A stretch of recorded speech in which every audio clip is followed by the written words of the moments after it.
Assalamualaikum warahmatullahi wabarakatuh. Bismillahirrahmanirrahim. Ashhadu an la ilaha illallah wa ashhadu anna Muhammadar Rasulullah. Allahumma salli ala sayyidina Muhammad wa ala ali sayyidina Muhammad. Rabbi israh li sadri wa yassir li amri wahlul 'uqdatam min lisani yafqahu qawli. Amin. Bismillahirrahmanirrahim. Salam ta'zimku buat para sahabat tercinta dimanapun Anda berada. Semoga kita semua selalu di dalam lindungan Allah Subhanahu wa ta'ala. Amin ya rabbal alamin. Alhamdulillahi rabbil alamin. Kita melanjutkan kembali dalam episode mengenal diri yang kedua. Kenapa kita diperintahkan bangun malam hari? Kenapakah kita diperintahkan qiyamul lail?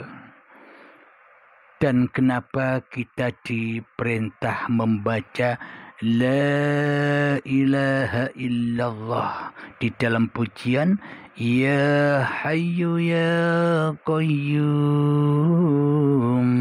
La ilaha illa anta, supaya kita menyadari bahwa tiada yang hidup terus menerus kecuali Allah, agar kita menyadari kesalahan-kesalahan kita di dalam beriman dan berakidah kepada Allah, agar kita menyadari itu semua dan kembali kepada Allah dan rojiun kepada alam kegoiban, rojiun kepada alam kegelapan, rojiun kepada alam ketiadaan.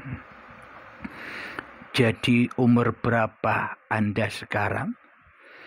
Saya berumur 48 tahun. Jadi dulu 48 tahun yang lalu kan Halim ini tidak ada. Kan Halim ini tidak wujud. Kan Halim ini tidak hidup. Kan Halim ini tidak kuasa menguasai diri Halimnya seperti selama ini, sejak akil balik tiba hingga setua ini.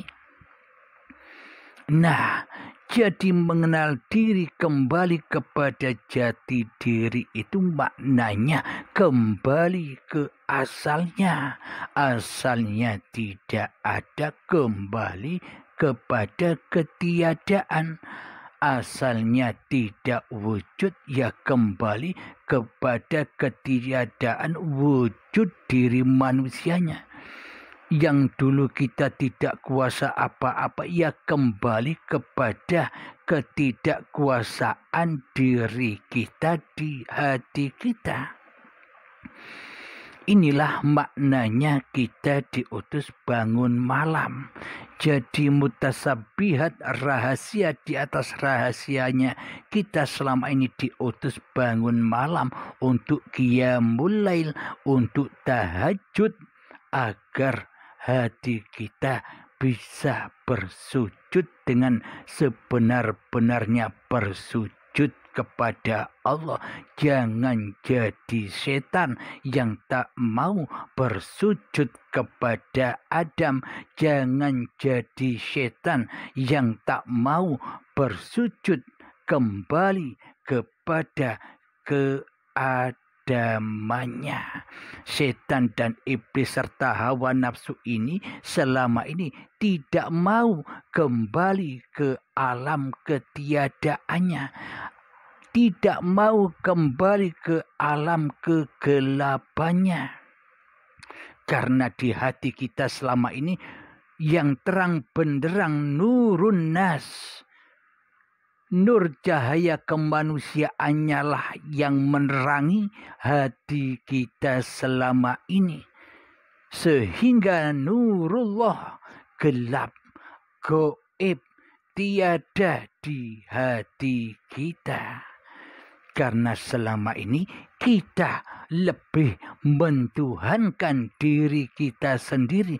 Karena kita lebih mentuhankan hawa nafsu kita sendiri. Karena kita lebih mentuhankan iblis dan setan di hati kita sendiri daripada mentuhankan Allah di hati kita.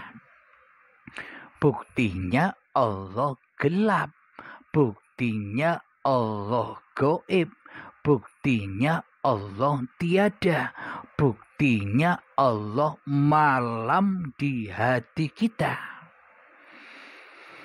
Jadi kita diutus bangun malam, qiyamul lail dan untuk tahajud sebenarnya hanya untuk itu, supaya kita bisa kembali rojiun ke pangkuan ilahi, supaya kita menyadari kezoliman kita.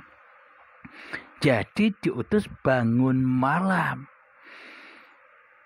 Meskipun kita melaksanakan bangun malam sejak dahulu, sejak muda sampai setua ini, istiqomah bangun malam, istiqomah sholat tahajud, istiqomah berzikir, ya hayyu ya qayyum,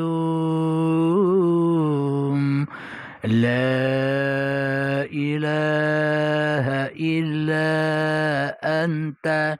Tapi yang membaca itu, tapi yang bangun malam, tapi yang sholat tahajud di dalamnya masih Abdul Halimnya yang berkuasa atas semua itu. Apa bedanya dengan Fir'aun yang selama ini merasa menjadi Tuhan di dalamnya? Yang selama ini Fir'aunnya merasa berkuasa di dalamnya atas semua apapun yang dikerjakannya. Ini sangat halus. Inilah rahasia di atas rahasia ketuhanan itu. Rahasia di atas rahasia kembali kepada Allah itu. Berarti amalan dan ibadah kita di dalam tahajud, di dalam qiyamul lail, di dalam berzikir-zikiran saat mulai muda hingga saat ini, bila di dalam hati kita masih linafsi adanya, masih dikuasai oleh kemakhlukannya, masih kita yang merasa melakukan itu semua, lalu apa bedanya dengan Fir'aun? Sama apa tidak? Meskipun kelihatan laku syariatnya beda, tapi laku hakikatnya, tapi laku kondisi hatinya sama. Tidak jauh beda. Kelihatannya Halim melakukan ketaatan kepada Allah, kelihatannya Fir'aun melakukan kemaksiatan di sisi Allah. Secara syariat, secara ragawinya bisa dilihat dengan mata, akan tetapi hakikatnya kan sama. Antara Abdul Halim dan Fir'aun itu sama. Jadi Fir'aun yang di luar sana itu, jadi Fir'aun yang di Mesir itu hanyalah sebuah lambang hati kita selama ini. Jadi ada Fir'aun yang di luar diri dan juga ada Fir'aun yang ada di dalam diri. Siapa dia? Yakni hawa nafsu kita sendiri. Yakni Abdul Halim inilah yang berkedudukan sebagai Fir'aun yang selama ini ngaku-ngaku sebagai sang pencipta. Jadi Abdul Halim inilah Fir'aun yang mengaku-ngaku jadi Tuhan, jadi Raja di dalam hati kita sendiri selama ini. Jadi ada kerajaan yang di luar, pun juga ada kerajaan yang di dalam. Siapakah yang merajai kerajaan di dalam hati kita selama ini? Kan diri kita, kan Abdul Halimnya.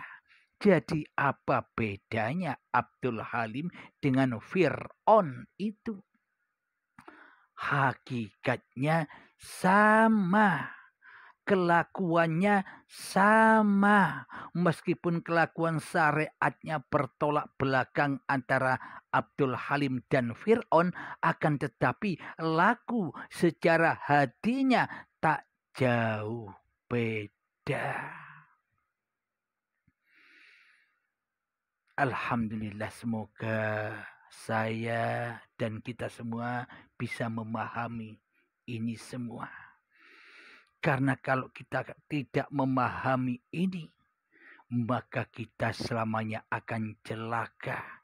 Selamanya kita akan tersiksa, terazab di alam dunia ini. Karena dunia inilah ladang anar, ladang jahanam. Karena di dunia ini kebanyakan mayoritas manusia lebih cinta mencari dunia daripada mencari Ya Hayyu Ya Qayyum. Alhamdulillahirabbil alamin. Jadi ini semua tanpa digurukan, tanpa dibaiatkan kepada guru yang berhak untuk itu, selamanya hati kita pasti tersesat jauh dari Allah. Meskipun kelihatannya sejak muda kita istiqomah, bangun malam, istiqomah sholat tahajud, istiqomah zikiran Ya Hayyu Ya Qayyum. Semua itu hanyalah bohongan. Semua itu hanyalah kedustaan. Semua itu hanyalah kemaksiatan.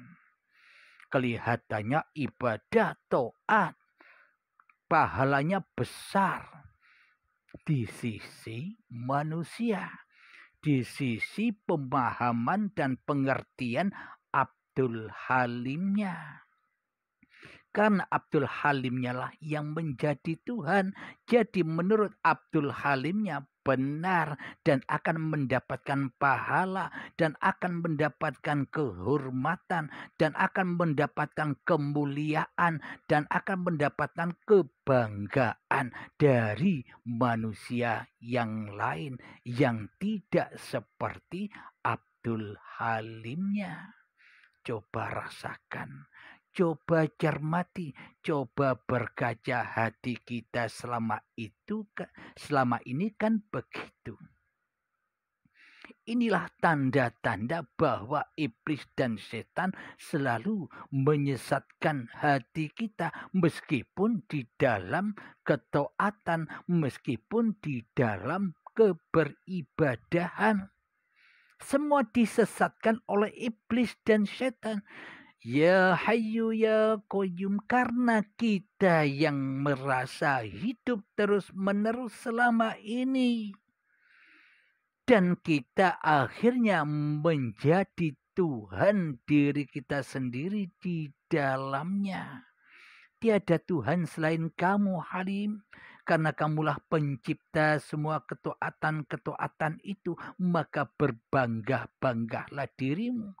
Seperti kebanggaan, kesombongan setan waktu ketika diutus bersujud kepada Adam, setan berbangga diri dan menyombongkan diri, aku lebih mulia daripada Adam.